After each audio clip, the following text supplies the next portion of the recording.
जिस तरह साडा मन वखरा है तो ये दुनियावी शरीर वखरा है, इसी तरह साडे दुनियावी शरीर के विच सुखम रूप के विच सुखम तो भाव है जिहड़ा इन्हां दृश्यमान अखां द्वारा नहीं दिखदा, मन के नेत्रां द्वारा ध्यान द्वारा देखा जा सकता है। ये पंज रूप ਜੋਤ ਸਰੂਪ ਸੁਖਮ ਰੂਪ ਦੇ ਵਿੱਚ ਸਾਡੀ ਦੇਹੀ ਦੇ ਵਿੱਚ ਵਾਸਾ ਕੀਤਾ ਹੋਇਆ ਹੈ। ਜਿਹੜੇ ਵੀ ਸਾਨੂੰ ਫੁਰਨੇ ਆਉਂਦੇ ਆ, ਬਾਣੀ ਪੜ੍ਹਦੇ ਆਉਂਦੇ ਆ, ਨਾਮ ਜਪਣ ਵਿੱਚ ਆਉਂਦੇ ਆ, ਪਰਿਵਾਰਕ ਤੌਰ ਤੇ ਆਉਂਦੇ ਆ, ਇਹ ਦੂਤ ਦਿੰਦੇ ਆ ਸਾਨੂੰ। ਅਸੀਂ ਇਸ ਭੁਲੇਖੇ ਵਿੱਚ ਰਹਿ ਜਾਂਦੇ ਹਾਂ ਵੀ ਪਤਾ ਨਹੀਂ ਸਾਡਾ ਮਨ ਵਿਚਾਰ ਰਹਿ ਰਿਹਾ, ਸਾਡਾ ਮਨ ਵਿਚਾਰ ਨਹੀਂ ਛੱਡਦਾ, ਸਾਡਾ ਮਨ ਫੁਰਨੇ ਦਿੰਦਾ। ਜਦੋਂ ਆਪਾਂ ਸਹਿਜ ਦੇ ਵਿੱਚ ਜਾ ਕੇ ਦੇਖਾਂਗੇ ਕਿ ਮਹਾਰਾਜ ਸੱਚੇ ਪਾਤਸ਼ਾਹ ਕਹਿੰਦੇ ਆ ਵੀ ਮਨ ਨਹੀਂ ਵਿਚਾਰ ਲੈਂਦਾ। ਇਹ ਪੰਜ ਦੂਤ ਜਿਹੜੇ ਆ ਵਾਰ-ਵਾਰ ਜਿਸ ਤਰ੍ਹਾਂ ਕਦੇ ਕਾਮ ਦਾ ਵਿਚਾਰ ਆਉਂਦਾ, ਕਦੇ ਹੰਕਾਰ ਦਾ ਵਿਚਾਰ ਆਉਂਦਾ, ਕਦੇ ਕ੍ਰੋਧ ਲੋਭ ਦਾ ਵਿਚਾਰ ਆਉਂਦਾ, ਅੱਗੇ ਇਹਨਾਂ ਦੂਤਾਂ ਦਾ ਇੰਨਾ ਵੱਡਾ ਜਾਲ ਹੈ ਸਾਡੇ ਸਰੀਰ ਦੇ ਵਿੱਚ। ਮਹਾਰਾਜ ਕਹਿੰਦੇ ਵੀ ਇਹਨਾਂ ਪੰਜਾਂ ਦੀ ਤਾਕਤ ਜਿਹੜੀ ਆ 25 ਗੁਣਾ ਹੋ ਜਾਂਦੀ ਹੈ। ਕਹਿੰਦੇ 5 25 ਮੋਹ ਮਦ ਮਤਸਰ आटी परबल माया जन गरीब को जोर ना चला कहाँ दुर्गत रहा। 25 गुणा किवें होंदे ने? कहते कला काम क्रोध लोभ अहंकार ने सत्य चार नहीं देंदे। अगे सानू आसा मनसा तृष्णा फिकरा पुरने लोभ अहंकार अगे दी अगे सानू ले जांदे। फिर गुरबाणी गुरु दे विच इन्नी सूखम खोज दित्ती है। उन्होंने सानू सारा माया का जाल खोल के दस दिता। कहते दोए दीवे 14 हट नाले जेते जी तेते वणजारे खुले हट हुआ व्यापार जो पहुंचे सो चलन। धर्म दलाल पाए निशान नानक नाम लाहा परवान। महाराज सच्चे पातशाह जी कहते हैं कि जेड़े ये पंज आ पंजां दी ताकत जिहड़ी आ वो अगे 25 गुणा हो जाती है। 25 गुणा तो भाव की है? फिर उन्होंने सानू खोल के दस्या। कहते अपने शरीर दे विच 3 मुख हट्टां लगियां होईयां ने। एक है रजोगुण दी हट, ये सारे ने सहज नाल सुनो। एक है तमोगुण दी हट, एक है सतोगुण दी हट। ਜਿਹੜੀ ਆਪਾਂ ਕਹਿੰਦੇ ਆ ਨਾ ਵੀ ਮਾਇਆ ਨੇ ਸਾਨੂੰ ਫਸਾ ਲਿਆ, ਮਾਇਆ ਦੇ ਵਿਚਾਰ ਦੇ ਦਿੱਤੇ, ਮਾਇਆ ਨਿਕਲਣ ਨਹੀਂ ਦਿੰਦੀ। ਪਰ ਮਾਇਆ ਦਾ ਰੂਪ ਕੀ ਹੈ? ਮਾਇਆ ਕਿੰਨੀ ਕੁ ਵੱਡੀ ਹੈ, ਮਾਇਆ ਸਾਨੂੰ ਫਸਾਉਂਦੀ ਕਿਵੇਂ ਹੈ, ਇਹ ਗੁਰਬਾਣੀ ਗੁਰੂ ਦੇ ਵਿੱਚ ਬੜਾ ਸਪਸ਼ਟ ਕਰਕੇ ਦੱਸਿਆ। ਮਾਇਆ ਦੀਆਂ 3 ਹੱਟਾਂ ਆਪਣੀ ਦੇਹੀ ਦੇ ਵਿੱਚ। ਮਾਇਆ ਜਿਹੜੀ ਹੈ ਸਭ ਤੋਂ ਪਹਿਲਾਂ ਆਪਾਂ ਉਹਦੇ ਬਾਰੇ ਸਮਝਾਂਗੇ ਵੀ ਮਾਇਆ ਕੀ ਹੈ। ਮਾਇਆ ਹੈਗੀ 2 ਰੂਪਾਂ ਦੇ ਵਿੱਚ, ਇੱਕ ਸੂਖਮ ਮਾਇਆ, ਇੱਕ ਦ੍ਰਿਸ਼ਟਮਾਨ ਮਾਇਆ।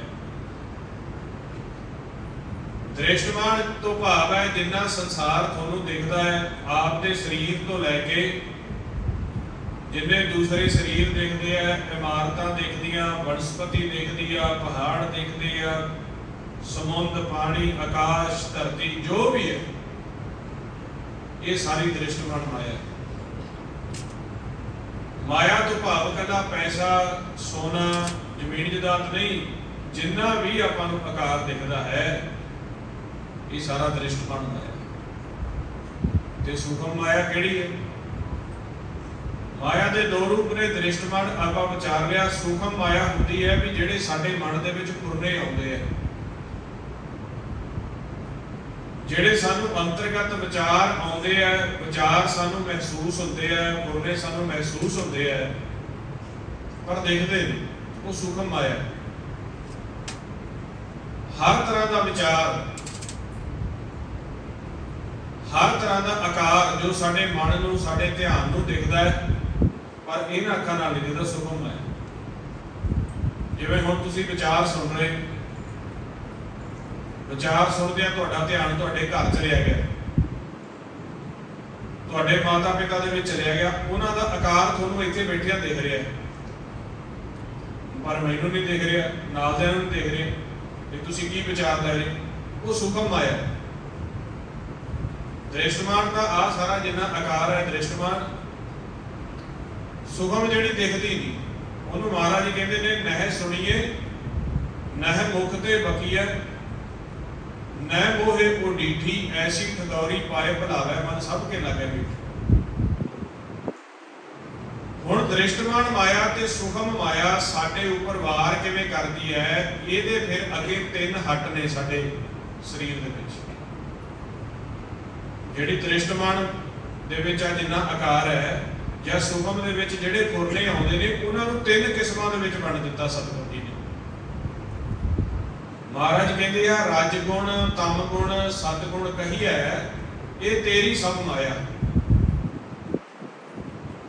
ਰਾਜਗੁਣ ਤੋਂ ਭਾਵ ਹੁੰਦਾ ਹੈ ਜਿਹੜੀ ਸਾਨੂੰ ਆਸਾ, ਮਨਸਾ, ਤ੍ਰਿਸ਼ਨਾ, ਫੁਰਨੇ, ਫਿਕਰਾਂ, ਘਰ ਗ੍ਰਸਤ, ਜ਼ਮੀਨ ਜਾਇਦਾਦ, ਬੱਚੇ, ਪੜ੍ਹਾਈ, ਸਰੀਰ ਦਾ ਜਿਹੜਾ ਸਾਡਾ ਸੰਤੁਲਨ ਹੈ, ਸਰੀਰ ਦੀ ਜਿਹੜੀ ਤਾਕਤ ਹੈ, ਸਾਡੇ ਬੱਚਿਆਂ ਦੇ ਪ੍ਰਤਾਏ ਜਿਹੜੇ ਫੁਰਨੇ ਆਉਂਦੇ ਆ, ਇਹ ਸਾਰਾ ਰਾਜਗੁਣ ਹੈ। ਜਿਹੜੀਆਂ ਸਾਨੂੰ ਫਿਕਰਾਂ ਆਉਂਦੀਆਂ, ਅਸੀਂ ਆਸਾ ਕਰਦੇ ਹਾਂ ਵੀ ਆਹ ਕੰਮ ਕਰ ਲਈਏ, ਉਹ ਕੰਮ ਕਿਵੇਂ ਕਰਨਾ, ਉਹਦੀ ਮਨਸਾ ਹੁੰਦੀ ਹੈ। ਫਿਰ ਜੇ ਉਹ ਆਸਾ ਮਨਸਾ ਕਰਕੇ ਕੰਮ ਨਾ ਪੂਰਾ ਹੋਵੇ, ਫਿਰ ਤ੍ਰਿਸ਼ਨਾ ਆ ਜਾਂਦੀ ਹੈ।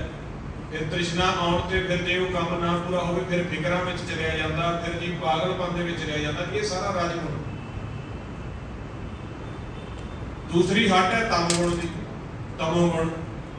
ਗੁਰਬਾਣੀ 'ਚ ਕਹਿੰਦੇ ਰਾਜਗੁਣ, ਤਮ ਗੁਣ, ਸਤਗੁਣ ਕਹੀ ਹੈ, ਇਹ ਤੇਰੀ ਸਭ ਮਾਇਆ। ਤਮ ਗੁਣ ਕਹਿ ਦਿੱਤਾ ਜਦੋਂ ਸਾਡਾ ਮਨ ਕਾਮ, ਕ੍ਰੋਧ, ਲੋਭ, ਮੋਹ, ਹੰਕਾਰ, ਈਰਖਾ, ਨਿੰਦਿਆ, ਦਵੈਤ, ਚੁਗਲੀ, ਭਾਵਨਾ, ਮਾਰ ਵੱਢ ਕੱਟ ਦੇ ਵਿੱਚ, ਚੋਰੀ, ਲੁੱਟ, ਡਕੈਤ ਦੇ ਵਿੱਚ ਜਾਂਦਾ, ਉਹ ਸਾਰੇ ਤਮ ਗੁਣ। ਉਹ ਤਮੋ ਗੁਣੀ ਮਾਇਆ ਵਿੱਚ ਚਲਿਆ ਗਿਆ, ਤਮੋ ਗੁਣ ਦੇ ਵਿੱਚ ਜਾ ਕੇ ਆਪਦੇ ਸਵਾਸ ਖਰਚ ਕਰਦਾ। ਤੀਸਰੀ ਮਾਇਆ ਹੈ ਸਤਗੁਣ।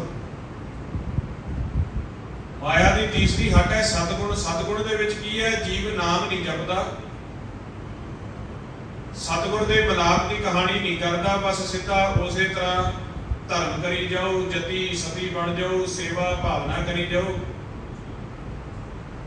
ਜਤ ਸਤ ਸੰਜਮ ਤੀਰਥ ਇਸ਼ਨਾਨ ਧਰਮੀ, ਸੇਵਾ ਭਾਵਨਾ ਦਾਨ ਪੁੰਨ ਲੰਗਰ ਲਾਉਣੇ, ਵਡਿਆਈ ਦੇ ਵਿੱਚ ਰਹਿੰਦਾ। ਤੇ ਜੇਕਰ ਭਗਤੀ ਕਰੂਗਾ ਵੀ ਤੇ ਗਿਣਤੀ ਮਿਣਤੀ ਦੇ ਵਿੱਚ ਕਰੂਗਾ, ਮਲਾਪ ਲਈ ਨਹੀਂ ਕਰੂਗਾ। ਗਿਣਤੀ ਮਿਣਤੀ ਵਿੱਚ ਕਿਉਂ ਕਰੂਗਾ ਵੀ ਮੇਰਾ ਕੋਈ ਵੀ ਨਾ ਕੋਈ ਆਪ ਦਾ ਕੰਮ ਮਿਥ ਲੈਣਾ, ਵੀ ਸੰਸਾਰੀ ਤੌਰ ਤੇ ਮੇਰਾ ਆਹ ਕੰਮ ਪੂਰਾ ਹੋ ਜਾਵੇ, ਇਹਦੇ ਲਈ ਮੈਂ 51 ਪਾਠ ਜਾਂ 1000 ਮਾਲਾ ਜਾਂ 5 ਵੀਰਵਾਰ ਜਾਂ 10 ਦਿਨ ਗੁਰੂ ਘਰ ਆਊਂਗਾ। ਇਹ ਰਜੋਗੁਣੀ ਭਗਤੀ ਹੈ।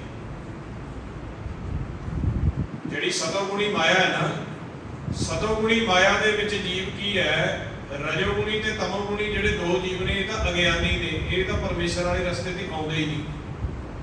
ਇੱਕ ਆਪਦਾ ਘਰ ਗ੍ਰਸਤੀ ਸਾਂਭਦਾ, ਜ਼ਮੀਨ ਜਾਇਦਾਦ ਸਾਂਭਦਾ, ਬੱਚੇ ਸਾਂਭਦਾ, ਉਹ ਆਪਦਾ ਬਸ ਘਰ ਦੇ ਵਿੱਚ ਹੀ, ਉਹ ਕਹਿੰਦਾ ਇਹੀ ਸਭ ਕੁਛ ਹੈ।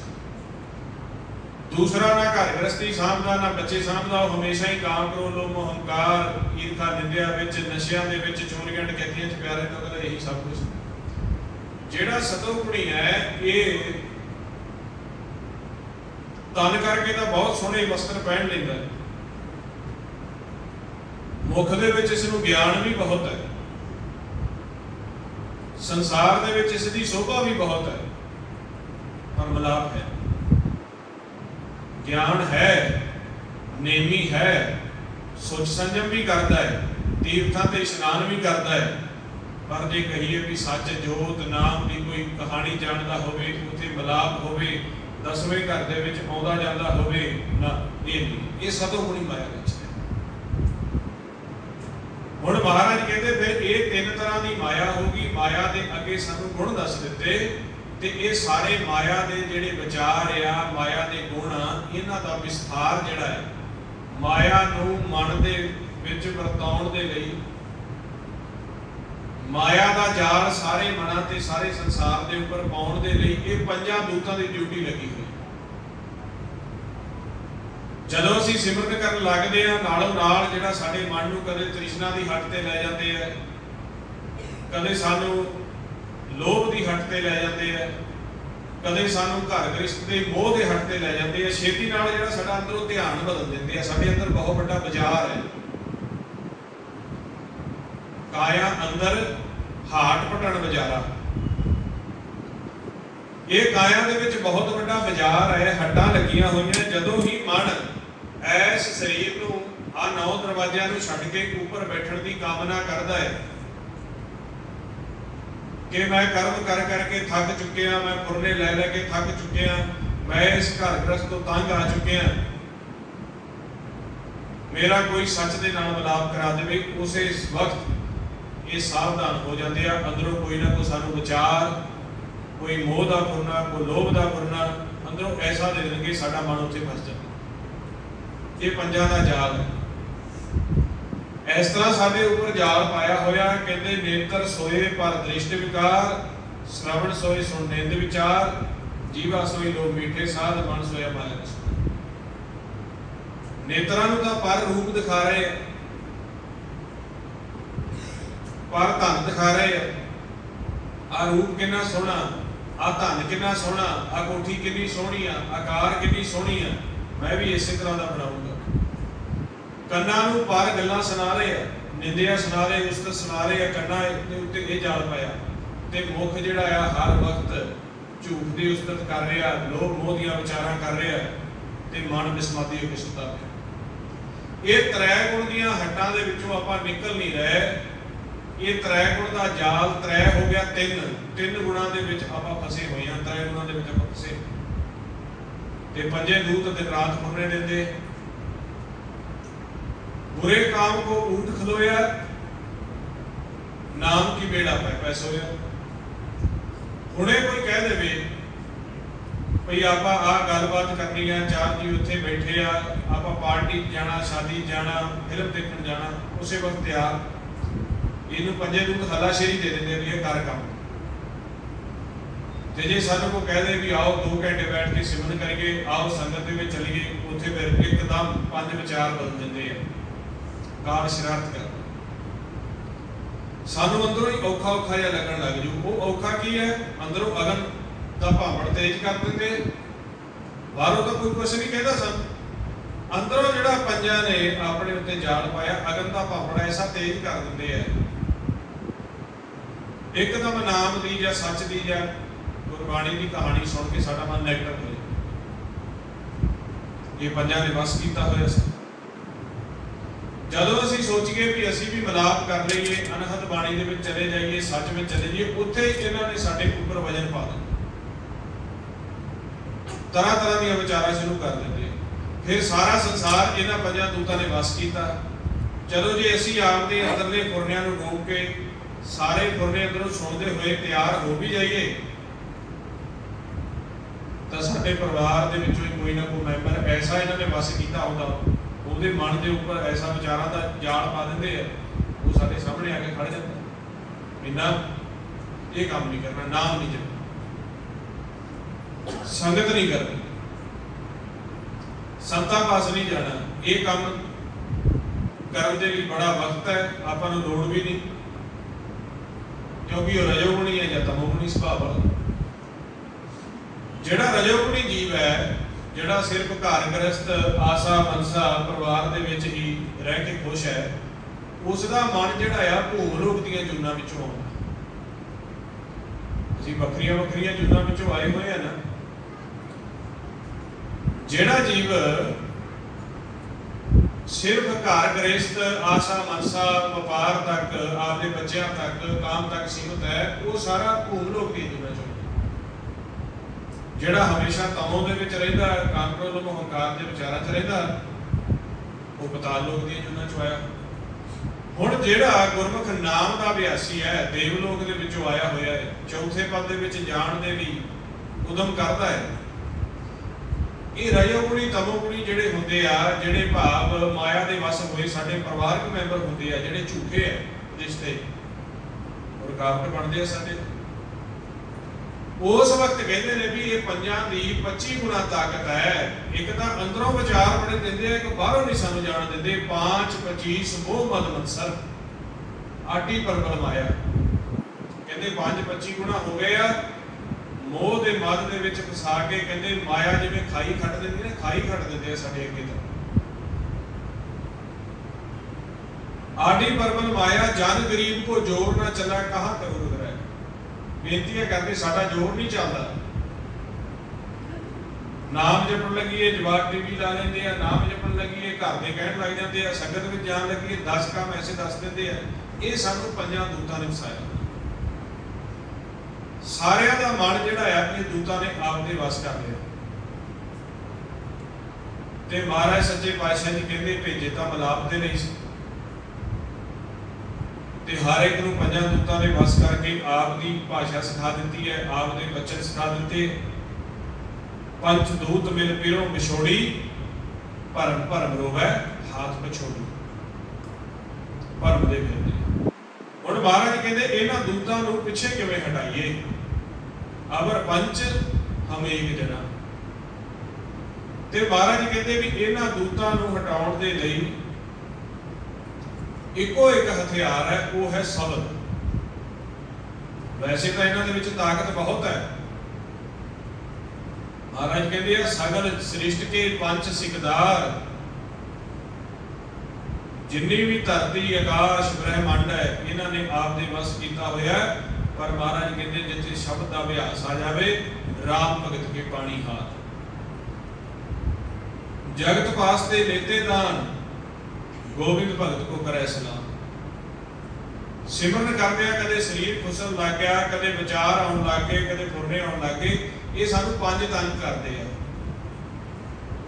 ਪਰ ਜੇ ਆਪਾਂ ਗੁਰਮੰਤਰ ਦਾ ਅਭਿਆਸ ਕਰੀਏ, ਜਦੋਂ ਗੁਰਮੰਤਰ ਦੀ ਆਵਾਜ਼ ਦੇ ਵਿੱਚ ਧਿਆਨ ਧਰ ਕੇ ਥੋੜਾ ਸਮਾਂ ਆਪਾਂ ਅਭਿਆਸ ਕਰਦੇ ਆ, 10 ਮਿੰਟ 12 15 20 ਮਿੰਟ ਹੁੰਦਾ, ਗੁਰਮੰਤਰ ਦੇ ਨਾਲ ਸਾਡੇ ਸਰੀਰ ਦੇ ਦੁਆਲੇ ਇੱਕ ਕਾਰ ਬਣ ਜਾਂਦੀ ਹੈ। ਉਸ ਨੂੰ ਰੱਖਿਆ ਚੱਕਰ ਕਿਹਾ ਬਾਣੀ ਵਿੱਚ। ਤੁਸੀਂ ਆਮ ਤੌਰ ਤੇ ਜਿਵੇਂ ਆਮ ਭਗਤਾਂ ਦੀਆਂ ਸਤਿਗੁਰਾਂ ਦੀਆਂ ਕਾਲਪਨਿਕ ਫੋਟੋਆਂ ਬਣਾਈਆਂ ਹੁੰਦੀਆਂ, ਉਹਨਾਂ ਦੇ ਸਿਰ ਦੇ ਪਿੱਛੇ ਇੱਕ ਪ੍ਰਕਾਸ਼ ਜਿਹਾ ਦਿਖਾਇਆ ਹੁੰਦਾ। ਜਦੋਂ ਆਪਾਂ ਉਦਮ ਕਰਕੇ ਜੇਰਾ ਕਰਕੇ ਗੁਰਮੰਤਰ ਦਾ ਅਭਿਆਸ ਉਹਦੀ ਆਵਾਜ਼ ਦੇ ਵਿੱਚ ਧਿਆਨ ਧਰ ਕੇ ਕਰਦੇ ਆ, 10 15 ਮਿੰਟ 20 ਮਿੰਟ ਜਦੋਂ ਅਭਿਆਸ ਕਰਦੇ ਆ, ਸਾਡੇ ਨਾਭੀ ਦੇ ਹੇਠਾਂ ਅਗਨ ਹੈ, ਜਿਸ ਦੇ ਸਹਾਰੇ ਸਾਡਾ ਸਰੀਰ ਚੱਲ ਰਿਹਾ ਸਾਰਿਆਂ ਨੂੰ। ਉਸ ਨੂੰ ਜਠਰ ਅਗਨ ਬੋਲਦੇ ਆ, ਬ੍ਰਹਮ ਅਗਨ ਬੋਲਦੇ ਆ। ਉਹ ਸਿਮਰਨ ਕਰਨ ਦੇ ਨਾਲ ਮਹਾਰਾਜ ਕਹਿੰਦੇ ਵੀ ਉਹ ਅਗਨ ਸਹਿਜ ਸੁਭਾਏ ਪ੍ਰਗਟ ਹੁੰਦੀ ਆ। ਉਹਦੇ ਨਾਲ ਕੀ ਹੁੰਦਾ, ਸਾਡੇ ਸਰੀਰ ਤੇ ਬਾਰ-ਬਾਰ ਇੰਨਾ 1.5 ਇੰਚ ਦਾ ਇੱਕ ਪ੍ਰਕਾਸ਼ ਦਾ ਔਰਾ ਨਿਕਲਣ ਲੱਗ ਜਾਂਦਾ ਸਿਮਰਨ ਕਰਨ ਦੇ ਨਾਲ। ਜ਼ਿਆਦਾ ਵੀ ਨਿਕਲਦਾ। ਜਿਹੜੇ ਗੁਰਮੁਖ ਸਹਿਜ ਹੁੰਦੇ ਆ ਉਹਨਾਂ ਨੂੰ ਅਗਲੇ ਦਾ ਦੇਖਦਾ ਵੀ ਹੈ। ਉਹ ਜਦੋਂ ਔਰਾ ਨਿਕਲਣ ਲੱਗ ਜਾਂਦਾ, ਉਹ ਰੱਖਿਆ ਚੱਕਰ ਬਣ ਜਾਂਦਾ ਸਾਡਾ। ਰਾਮ ਕਾਰ ਕਰ ਦਿੰਦੇ ਆ ਸਾਨੂੰ। ਜਦੋਂ ਰੱਖਿਆ ਚੱਕਰ ਬਣਦਾ, ਸ਼ਬਦ ਦਾ ਅਭਿਆਸ ਕਰਕੇ ਇਹ ਪਾਸੇ ਹਟ ਜਾਂਦੇ। ਗੁਰ ਕਾ ਸ਼ਬਦ ਰਖਵਾਰੇ ਚੌਕੀ ਚੁਗਿਰਦ ਹਮਾਰੇ। ਰਾਮ ਨਾਮ ਮਨ ਲਾਗਾ ਜਬ ਲਜਾਏ ਕਰ। ਫਿਰ ਭਜਨ। ਜਦੋਂ ਗੁਰੂ ਦੇ ਸ਼ਬਦ ਦਾ ਓਟ ਆਸਰਾ ਲੈ ਕੇ ਸਾਡੇ ਚਿਗਿਰਦੇ ਕਹਿੰਦੇ ਰੱਖਿਆ ਚੱਕਰ ਬਣ ਗਿਆ, ਫਿਰ ਕਹਿੰਦੇ ਰਾਮ ਨਾਮ ਦੇ ਵਿੱਚ ਜਦੋਂ ਮਨ ਲੱਗਦਾ ਤਾਂ ਜੰਮ ਭੱਜ ਜਾਂਦਾ। ਫਿਰ ਸਾਡੇ ਵਿਚਾਰ ਰੁਕ ਜਾਂਦੇ ਆ। ਫਿਰ ਗੁਰਮੁਖ ਕਹਿੰਦੇ ਆ ਵੀ ਜਦੋਂ ਆਵਾਜ਼ ਵਿੱਚ ਧਿਆਨ ਧਰ ਕੇ ਅਸੀਂ ਅਭਿਆਸ ਕਰਦੇ ਆ, ਫਿਰ ਸਾਡੇ ਵਿਚਾਰ ਰੁਕ ਜਾਂਦੇ ਆ ਥੋੜੇ ਸਮੇਂ ਬਾਅਦ। ਕਿਉਂ? ਉਹ ਸ਼ਬਦ ਰੱਖਿਆ ਚੱਕਰ ਬਣਾ ਦਿੰਦਾ। ਤਾਲੀ ਵਾਉ ਨਾ ਲੱਗੀ ਪਾਰ ਬ੍ਰਹਮ ਸਰਣਾਈ ਚੁਗਿਰਦ ਹਮਾਰੇ ਰਾਮ ਕਾਰ ਦੁੱਖ ਲੱਗੇ ਨਾ ਭਾਈ। ਇਹ ਪ੍ਰੈਕਟੀਕਲ ਹੈ। ਤੇ ਜੇ ਆਪਾਂ ਨਾਮ ਨਾ ਜਪਾਂਗੇ, ਸੋਚੀ ਜਾਵਾਂਗੇ ਇਹਨਾਂ ਨੇ ਸੋਚ ਦੇ ਹੀ ਜਾਣੀਆਂ ਸਵੇਰ ਤੋਂ ਲੈ ਕੇ ਸ਼ਾਮ ਤੱਕ ਸੋਚ ਲਓ। ਸ਼ਾਮ ਤੋਂ ਲੈ ਕੇ ਰਾਤ ਤੇ ਅਗਲੇ ਦਿਨ ਤੱਕ ਉਹਨਾਂ ਨੇ ਸੋਚ ਦੇ ਹੀ ਜਾਣੀ। ਕਿਉਂਕਿ ਮਹਾਰਾਜ ਨੇ ਕਿਹਾ ਵੀ ਜੇ ਸੋਚ ਕੇ ਆਖੋ ਵੀ ਸੋਚ ਬੰਦ ਹੋ ਜਾਵੇ, ਸੋਚੈ ਸੋਚ ਨਾ ਹੋਵੀ, ਜੇ ਸੋਚੀ ਲਗਵਾਰ ਉਹ ਸੋਚ ਆਈ ਜਾਂਦੀ। ਇਹ ਜਦੋਂ ਤੁਹਾਨੂੰ ਲੱਗਦਾ ਕਿ ਹੁਣ ਬਹੁਤ ਜ਼ਿਆਦਾ ਹੱਦ ਤੋਂ ਜ਼ਿਆਦਾ ਵਿਚਾਰ ਦੇ ਰਹੇ ਆ, ਫੁਰਨੇ ਆ ਰਹੇ ਆ, ਮਨ ਨੂੰ ਲੁੱਟ ਰਹੇ ਆ, ਉੱਥੇ ਨਾਲੋਂ ਨਾਲ ਆਪਾਂ ਪਾਪੜਿਆ ਪਛਾੜ ਬਾਣ ਸਚਾਵਾ ਸੰਨ ਕੇ ਗੁਰਮੰਤਰ ਦਾ ਚਿਤਾਰ ਨਾਨਕ ਦੁਖ ਨਾ ਥੀ। ਵੀ ਆਪਾਂ ਸ਼ਬਦ ਦਾ ਬਾਣ ਕੱਢ ਲੈਣ ਤੇ ਖਿੱਚ ਕੇ ਇਹਨਾਂ ਨੂੰ ਮਾਰ। ਗੁਰ ਕੇ ਬਾਣ ਵਜਰ ਕਲ ਛੇਤੀ ਪ੍ਰਗਟਿਆ ਪਦ ਪ੍ਰਗਾਸਾ। ਫਿਰ ਆਪਾਂ ਉਹਦੇ ਸ਼ਬਦ ਦੇ ਵਿੱਚ ਧਿਆਨ ਧਰ ਕੇ ਬੋਲਣਾ, ਵਾਹ ਗੁਰੂ ਵਾਹ ਗੁਰੂ ਵਾਹ ਗੁਰੂ ਵਾਹ ਗੁਰੂ। ਆਪ ਦੀ ਆਵਾਜ਼ ਦੇ ਵਿੱਚ ਧਿਆਨ ਧਰਨਾ। ਧੁਨ ਮੇ ਧਿਆਨ, ਧਿਆਨ ਮੇ ਜਾਣਿਆ, ਗੁਰਮੁਖ ਅਕਥ ਕਹਾਣੀ। ਧੁਨ ਵਿੱਚ ਧਿਆਨ ਕਰਾਂਗੇ ਫਿਰ ਰੱਖਿਆ ਚੱਕਰ ਬਣ ਜਾਣਾ, ਪੰਜਾਂ ਦੂਤਾਂ ਨੇ ਰਾਹ ਛੱਡ ਜਾਣਾ, ਪਾਸੇ ਜਾਣਾ, ਮਨ ਸੁਖੀ ਹੋ ਜਾਣਾ।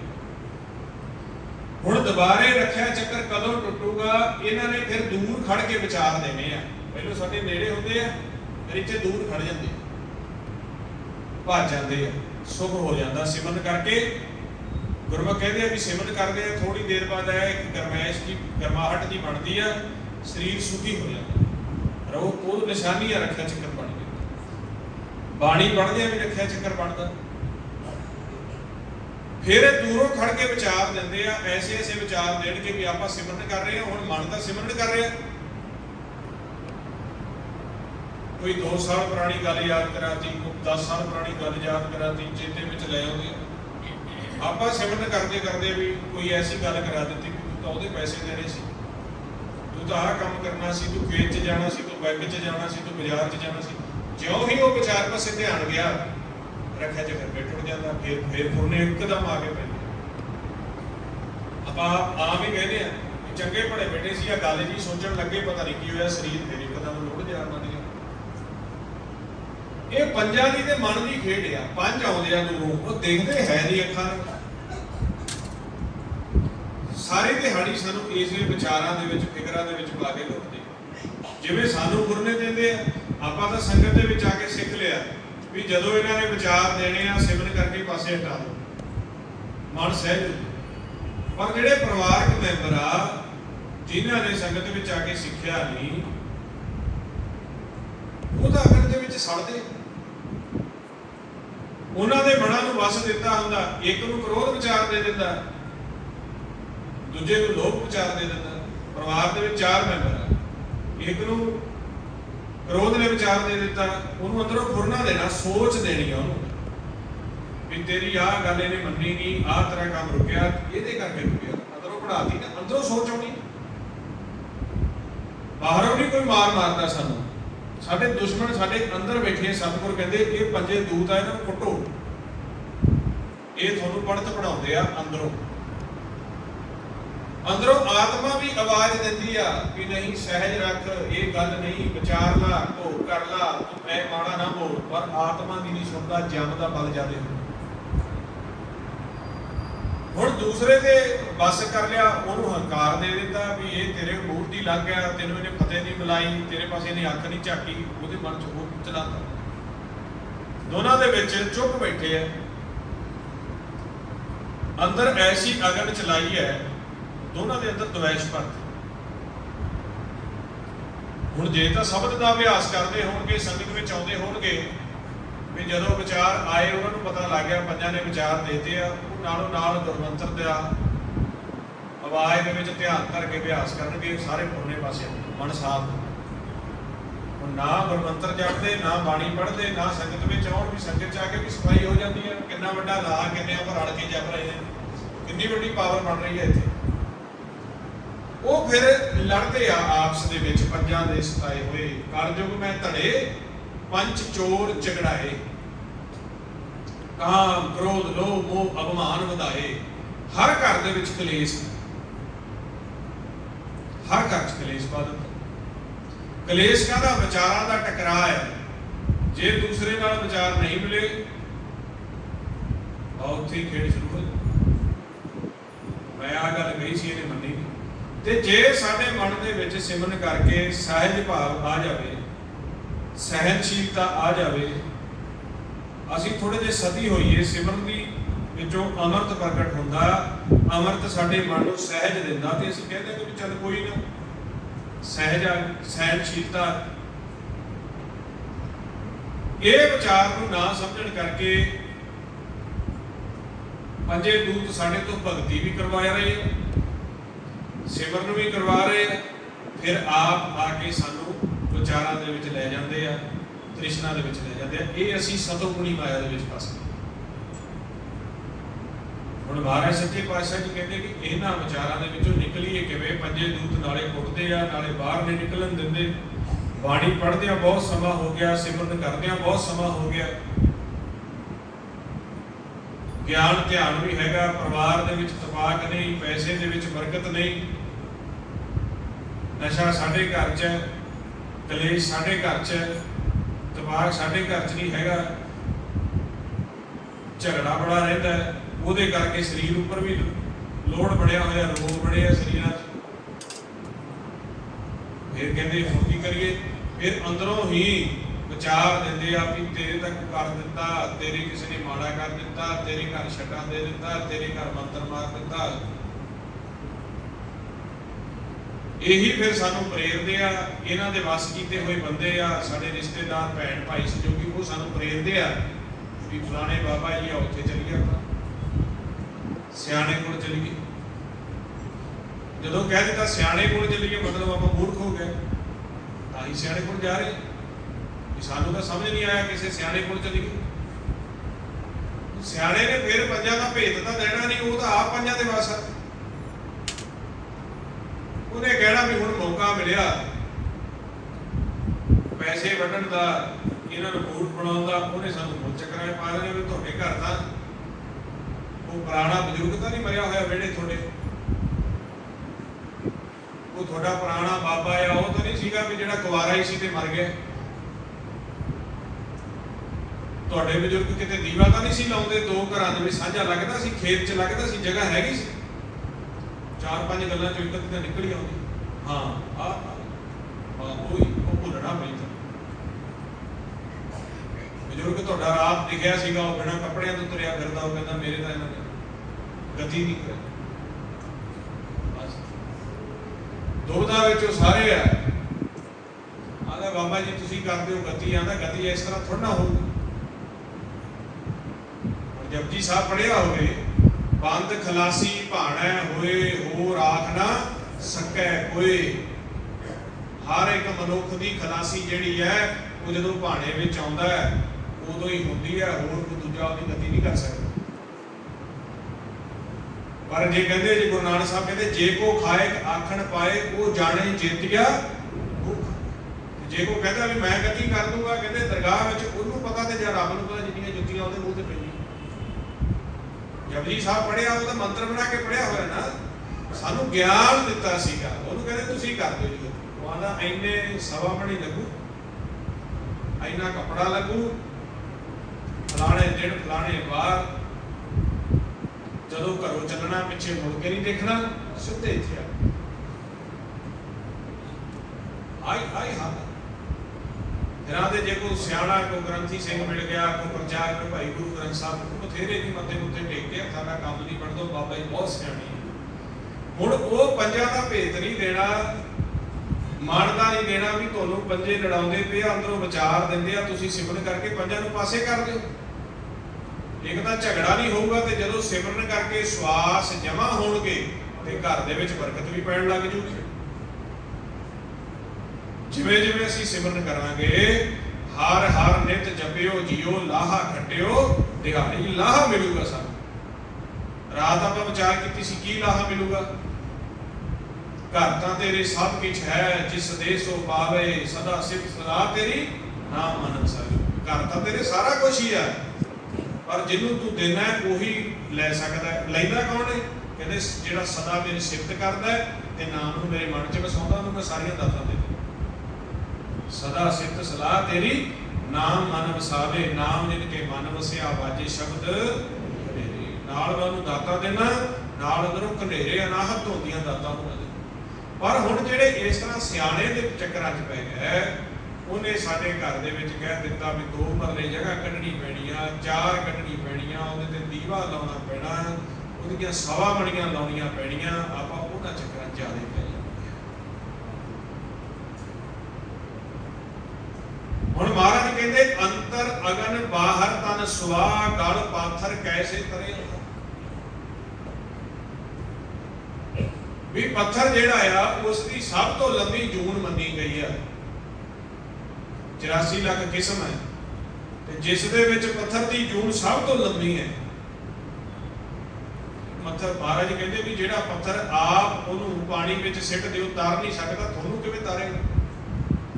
ਤੇ ਜੇ ਸਾਰੀ ਉਮਰ ਪੱਥਰ ਨੂੰ ਧਿਆਉਂਦੇ ਰਹੇ, ਥੜਾ ਬਣਾ ਲਿਆ, ਥੜੇ 'ਚ ਧਿਆਨ ਰਿਹਾ ਉਹ ਪੱਥਰ ਦਾ, ਸਾਰੀ ਉਮਰ ਫਸਾ ਲਿਆ ਵੀ ਸਾਡਾ ਤਾਂ ਬਾਬਾ ਜੀ ਬਾਬਾ ਕਰਦਾ ਸਾਡਾ ਕੰਮ, ਸਾਡਾ ਬਾਬਾ ਕਰਦਾ ਕੰਮ। ਪੱਥਰ ਮਨ 'ਚ ਚੜ ਗਿਆ, ਜਦੋਂ ਸਵਾਸ ਪੂਰੇ ਹੋਏ ਕਹਿੰਦੇ ਤੈਨੂੰ ਪੱਥਰ ਦੀ ਜੂਠ ਪਈ। ਜਿੱਥੇ ਧਿਆਨ ਉਹੀ ਤੇਰੀ ਅਗਲੀ ਜੂਠ ਆ। ਭੈਰੋ ਭੂਤ ਸੀਤਲਾ ਧਾਵੈ, ਹਰ ਬਾਹਨ ਕੋ ਛਾਰ ਉਡਾਵੈ। ਹਉ ਤੋ ਰੇਖ ਰਮਈਆ ਲੈਹੋ, ਆਣ ਦੇ ਬਦਲਾਵ ਲੈ। शिव शिव करते जो न ध्यावै, बरद चढ़ै डौरू तमकावै। कहते फिर जेडे डुगली बजाउंदे आ ना ते चाहुंदे आ भी सारा पत्थर दे विचों सानू मिल जावेगा, ਉਹਨੂੰ ਕਹਿੰਦੇ ਅਗਲੀ ਜੋੜ ਵੀ ਕਹਿੰਦਾ ਮੈਂ ਢੱਠੇ ਦੀ ਦੇ ਦੇਣੀ। ਤੇ ਢੱਠੇ ਦੇ ਉੱਤੇ ਫਿਰ ਲੋਕ ਚੜ ਕੇ ਡੁਗਡਗੀ ਵਜਾਣਗੇ, ਕਹਿੰਦੇ ਤੈਨੂੰ ਢੱਠਾ ਬਣਾ ਰਿਹਾ, ਤੇਰੇ ਉੱਤੇ ਚੜ ਕੇ ਡੁਗਡਗੀ ਵਜਾਣਗੇ। ਬਰਦ ਚੜ੍ਹੈ ਡੌਰੂ ਟਮਕਾਵੈ। ਕਹਿੰਦੇ ਮਹਾਮਾਈ ਦੀ ਪੂਜਾ ਕਰੈ, ਨਰ ਸੇ ਨਾਰ ਹੋਏ ਅਵਤਰੈ। ਤੇ ਜਦੋਂ ਪੈ ਗਏ ਵੀ ਸਾਡੇ ਘਰ ਆਹ ਦੇਵੀ ਦਾ ਪਹਿਰਾ, ਸਾਡੇ ਘਰ ਉਹ ਭੂਤਨੀ ਦਾ ਪਹਿਰਾ, ਸਾਡੇ ਘਰ ਆਹ ਉਹਦਾ ਪਹਿਰਾ, ਤੇ ਮਹਾਰਾਜ ਕਹਿੰਦੇ ਤੈਨੂੰ ਵੀ ਵੇਸਵਾ ਦੀ ਜੂਨ ਦੇ ਵਿੱਚ ਪਾ ਦੇ।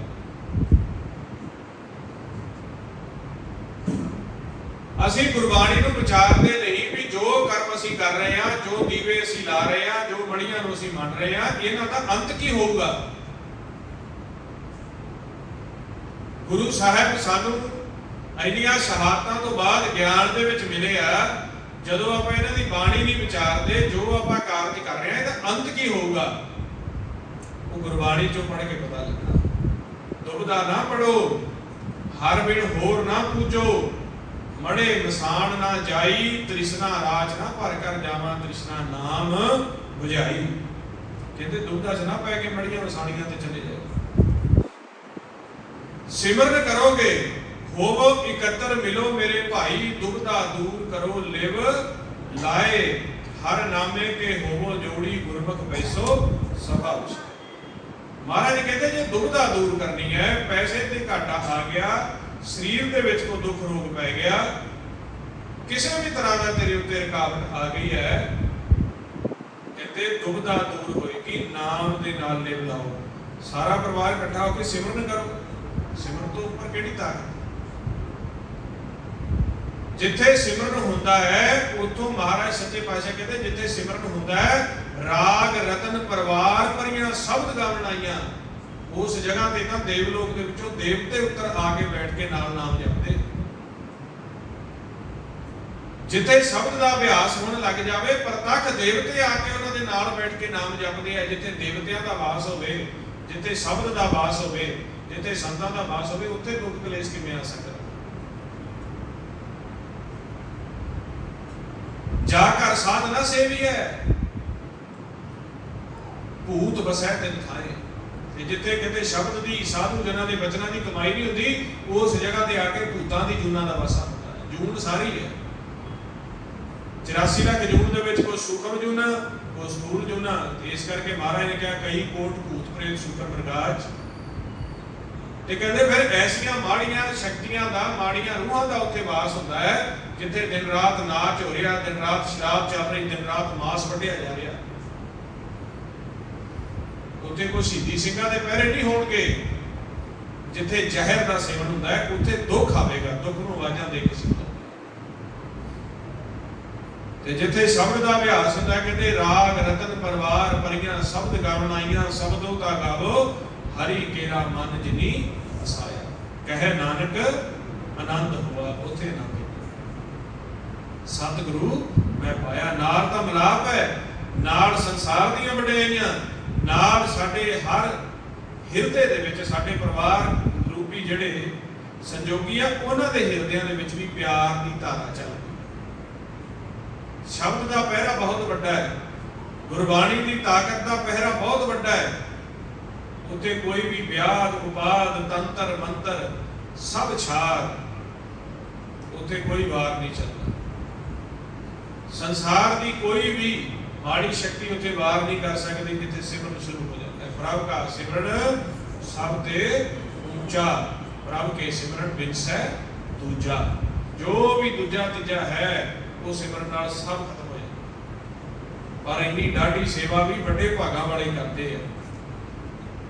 ਸਿਮਰਨ ਤੇ ਲਾਗੇ ਜਿਨ ਆਪ ਦਿਆਲਾ, ਬੜਾ ਦਿਆਲ ਹੋਵੇ ਨਾ ਜਿਨ੍ਹਾਂ ਤੇ, ਆਦੇ ਕਿਤੇ ਘਿਓ ਚੁੱਕੀ ਫਿਰਦੇ ਜੇ, ਸਵਾ ਮਣੀਆਂ ਚੁੱਕੀ ਫਿਰਦੇ ਜੇ, ਸਾਰ ਦੀਏ ਸਸਤੇ ਚ, ਸੌਖਾ ਹੀ ਸਾਰ ਦੀਏ। ਆਦੇ ਹਾਂ ਸਾਰ ਦਿਓ। ਆਦੇ ਇੱਕ ਫੀਸ ਸਾਨੂੰ ਵੀ ਦੇਣੀ ਪਏਗੀ, ਬਾਬਿਆਂ ਨੂੰ ਬੜੀਆਂ ਫੀਸਾਂ ਦਿੱਤੀਆਂ ਤੁਸੀਂ, ਆਦੇ ਤੁਹਾਡੀ ਫੀਸ ਹੁਣ ਕਿਹੜੀ ਹੈ? ਅਜੇ ਪਾਸ਼ਾ ਕਹਿੰਦੇ ਇੱਕ ਫੀਸ ਸਾਨੂੰ ਦੇਣੀ ਪਏਗੀ। ਫਿਰ ਉਹ ਫੀਸ ਹੈ, ਪਹਿਲਾ ਮਰਨ ਕਬੂਲ ਕਰ, ਜੀਵਨ ਕੀ ਛੱਡ ਆਸ, ਹੋ ਸਭਨਾ ਕੀ ਰੇਣਕਾ ਤੋਂ ਆਓ ਹਮਾਰੇ ਪਾਸ। ਕਹਿੰਦੇ ਤਨ ਮਨ ਧਨ ਸੌਂਪ ਕੇ ਆਈ, ਕਿਤੇ ਨਾਮ ਜਪਣ ਲੱਗ ਜਾਵੇ, ਇੱਥੇ ਮੇਰੀ ਸ਼ਰਨ ਦੇ ਵਿੱਚ ਆ ਜਾਵੇ, ਫਿਰ ਜੀਵਨ ਦੀਆਂ ਆਸਾਂ ਕਰੇ ਵੀ ਬਾਬਾ ਜੀ ਆਹ ਤਾਂ ਦਿੱਤਾ ਨਹੀਂ, ਆਹ ਤਾਂ ਦਿੱਤਾ ਨਹੀਂ। ਤੈਂ ਚੁੱਪ ਕਰਕੇ ਨਾਮ ਜਪੀ, ਮੈਂ ਦੇਖ ਤੈਨੂੰ ਕੀ ਜੋ ਤੈਨੂੰ ਵੀ ਨਹੀਂ ਪਤਾ ਮੈਂ ਉਹ ਦਿਆਂਗਾ। ਜਿਸ ਕਾ ਤਨ ਮਨ ਧਨ ਸਭ ਤਿਸ ਕਾ, ਸੋਈ ਸੁਗੜ ਸੁਜਾਨੀ, ਤਿਨ ਹੀ ਸੁਣਿਆ ਦੁੱਖ ਸੁਖ ਮੇਰਾ, ਤਉ ਬਿਦ ਨੀਕੀ ਖਟਾਨੀ, ਜੀ ਕੀ ਇੱਕ ਹੈ ਬੇਮਾਨੀ। ਅਵਰ ਯਤਨ ਕਰ ਰਹੇ ਬਹੁ ਤੇਰੇ, ਮੈਂ ਬਹੁਤ ਯਤਨ ਕੀਤੇ, ਮਹਾਰਾਜ ਕਹਿੰਦੇ ਦੁੱਖਾਂ ਦੇ ਵਿੱਚੋਂ ਨਿਕਲਣ ਦੇ ਲਈ, ਕਲੇਸ਼ਾਂ ਦੇ ਵਿੱਚੋਂ ਨਿਕਲਣ ਦੇ ਲਈ। ਅਵਰ ਯਤਨ ਕਰ ਰਹੇ ਬਹੁ ਤੇਰੇ, ਤਿਲ ਨਹੀਂ ਕੀਮਤ ਜਾਣੀ, ਪਰ ਕੁਛ ਨਹੀਂ ਨਿਕਲਿਆ। ਪਰਿਵਾਰਕ ਝਗੜਾ ਮਿਲਿਆ, ਪੈਸਾ ਖਰਾਬ ਹੋਇਆ, ਸਰੀਰ ਦੇ ਉੱਪਰ ਲੋੜ ਆਇਆ, ਪਰ ਵਿੱਚੋਂ ਨਿਕਲਿਆ ਕੁਛ। ਫਿਰ ਕਿੱਥੇ ਗਿਆ? ਜਿਸ ਕਾ ਤਨ ਮਨ ਧਨ, ਜਿਨੇ ਮੇਰੇ ਮਨ ਨੂੰ ਬਣਾਇਆ, ਜਿਨੇ ਮੇਰੇ ਮਾਤਾ ਦੇ ਗਰਭ ਵਿੱਚ ਮੈਨੂੰ ਇੰਨੀ ਅਗਮ ਦੇ ਵਿੱਚ ਰੱਖਿਆ, ਜਿਸਨੇ ਮੇਰੀ 9 ਮਹੀਨੇ ਰੱਖਿਆ ਕਰਕੇ ਮੈਨੂੰ ਸਵਾਸ ਦੇ ਕੇ ਹੁਣ ਜਿੰਦਾ ਰੱਖ ਰਿਹਾ, ਇਹਦੇ ਕੋਲ ਗਿਆ। ਸਗਲ ਦੁਆਰ ਕੋ ਛਾੜ ਕੇ ਗਹਿਓ ਤੁਹਾਰੋ ਦੁਆਰ, ਵਾਹੇ ਕਹੇ ਕੀ ਲਾਜ ਅਸ ਗੋਬਿੰਦ ਦਾਸ। ਜਿੱਥੋਂ ਗੁਰੂ ਗੋਬਿੰਦ ਸਿੰਘ ਜੀ ਨੇ ਮੰਗਿਆ ਉਸ ਦਰ ਤੇ ਗਿਆ। ਗੁਰੂ ਗੋਬਿੰਦ ਸਿੰਘ ਜੀ ਨੂੰ ਪੁੱਛਿਆ ਨਾ ਵੀ ਤੁਸੀਂ ਕਿਵੇਂ 40-40 ਸਿੰਘਾਂ ਦੇ ਨਾਲ 10-10 ਲੱਖ ਦੀਆਂ ਫੌਜਾਂ ਨੂੰ ਜਿੱਤ ਲਿਆ, ਇੰਨਾ ਖਜ਼ਾਨਾ ਕਿੱਥੋਂ ਲੈ ਕੇ ਆਏ? ਤੇ ਸਤਿਗੁਰ ਕਦੇ ਆਪਦੇ ਸਿੱਖ ਤੋਂ ਲੁਕੋ ਨਹੀਂ ਰੱਖਦੇ, ਕਹਿੰਦੇ ਤੁਹਾਨੂੰ ਦਰ ਦੱਸ ਦਿੰਦੇ ਆ, ਘਾਲਣਾ ਘਾਲ ਲਓ, ਤੁਸੀਂ ਲੈ ਲਓ। ਕਹਿੰਦੇ ਇਨਹੀ ਕੀ ਕਿਰਪਾ ਕੇ ਸਜੇ ਹਮ ਹੈ, ਗੁਰੂ ਸਾਹਿਬ ਕਹਿੰਦੇ ਨਹੀਂ ਮੋਸੋ ਗਰੀਬ ਕਰੋ। ਕਹਿੰਦੇ ਮੈਂ ਤਾਂ ਆਪ ਅਕਾਲ ਪੁਰਖ ਤੋਂ ਮੰਗਦਾ, ਆਓ ਤੁਹਾਨੂੰ ਵੀ ਦਰ ਦੱਸ ਦਿੰਦੇ ਆ। ਹਾਂ ਘਾਲਣਾ ਘਾਲਣੀ ਪਊਗੀ, ਜਿੰਨੀ ਘਾਲਣਾ ਘਾਲੋਗੇ ਉਹਨਾਂ ਦੇ ਦੂੰਗਾ। ਇਹ ਨਾ ਹੋਵੇ ਸੇਵਾ ਥੋੜੀ ਮੰਗਣ ਬਹੁਤਾ, ਵੀ ਸੇਵਾ ਕਰੋ ਨਾ ਉਹੀ ਕਹੀ ਜਾਓ ਸਤਿਗੁਰ ਜੀ ਆਹ ਵੀ ਦੇ ਦਿਓ, ਰਿਸ਼ਤਾ ਲਾ ਦਿਓ। ਕਹਿੰਦੇ ਦਮ ਦਮ ਸਦਾ ਸੰਭਾਲਦਾ, ਦਮ ਨਾ ਬਿਰਥਾ ਜਾਏ।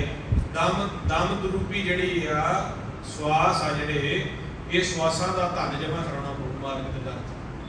ਜਿੰਨਾ ਜਮਾ ਕਰਾ ਲੇਗਾ ਉਹਨਾਂ ਲੈ ਲਈ, ਜਿੰਨਾ ਜਮਾ ਕਰਾਉਂਗੇ ਉਹਨਾਂ ਲੈ ਲਿਓ। ਦਿੰਦੇ ਟੋਟ ਨਾ ਆਵਈ, ਅਗਣਤ ਭਰੇ ਭੰਡਾਰ। ਉਹਦੇ ਕੋਲ ਟੋਟ ਨਹੀਂ ਹੈ। ਗੋਬਿੰਦ ਭਾਉ ਭਗਤ ਕਾ ਭੁੱਖਾ, ਭਾਉ ਭੁੱਖਾ ਤੁਹਾਡੇ ਪਿਆਰ ਦਾ, ਤੁਸੀਂ ਉਹਨੂੰ ਪਿਆਰ ਨਹੀਂ ਕਰਦੇ। ਤੁਸੀਂ ਦਰ ਦਰ ਭਟਕਦੇ ਹੋ, ਸਿਆਣਿਆਂ ਪਾਸ ਜਾਂਦੇ ਹੋ, ਮੜੀਆਂ ਵਸਾਣੀਆਂ ਤੇ ਜਾਂਦੇ ਹੋ, ਉਹਦੀਆਂ ਦਿੱਤੀਆਂ ਹੋਈਆਂ ਦੌਲਤਾਂ ਉਹਨਾਂ ਦੇ ਪੈਰਾਂ 'ਚ ਜਾ ਕੇ ਰੱਖਦੇ, ਉਹਦਾ ਦਿੱਤਾ ਹੋਇਆ ਘਿਓ ਪੁੱਤ ਇੱਜ਼ਤ ਪੱਗ ਉਹਨਾਂ ਦੇ ਪੈਰਾਂ 'ਚ। ਕਲਗੀਆਂ ਵਾਲੇ ਨੇ ਦਸਤਾਰ ਬਖਸ਼ੀ, ਕਲਗੀਆਂ ਵਾਲਿਆਂ ਨੇ ਸਾਨੂੰ ਜੀਵਨ ਬਖਸ਼ਿਆ, ਕਲਗੀਆਂ ਵਾਲਿਆਂ ਨੇ ਸਾਨੂੰ ਜ਼ਮੀਨਾਂ ਜਾਇਦਾਦਾਂ ਬਖਸ਼ੀਆਂ। ਬਾਬਾ ਬੰਦਾ ਸਿੰਘ ਬਹਾਦਰ ਨੇ ਸਾਰੀਆਂ ਚੱਕ ਕੇ ਉਹਨਾਂ ਦੇ ਪੈਰਾਂ 'ਚ। ਤੇ ਫਿਰ ਪਿਤਾ ਨੂੰ ਬੱਚੇ ਤੇ ਰੋਸ ਨਾ ਆਵੇ ਤਾਂ ਹੁਣ ਕੀ ਹੋ? ਸਾਰੀ ਸਰਦਾਰੀ ਮੇਰੀ ਦਿੱਤੀ, ਸਾਰਾ ਮੇਰੇ ਤੇ, ਮੇਰੇ ਦਰ ਤੇ ਨਹੀਂ ਆਉਂਦਾ, ਮੇਰੀਆਂ ਦਿੱਤੀਆਂ ਦਾਤਾਂ ਉਹਨਾਂ ਦੇ ਪੈਰਾਂ 'ਚ ਜਾ ਕੇ ਰੱਖਦੇ। ਜਿਆਦਾ ਤੇਰਾ ਕੋਈ ਹਿਸਾਬ ਦਾ ਕਮਾਇਆ ਹੈ, ਦਿੱਤਾ ਸਾਰਾ ਮੈਂ ਤੈਨੂੰ, ਜਾ ਕੇ ਲਟਾਉਣਾ ਕਿੱਥੇ?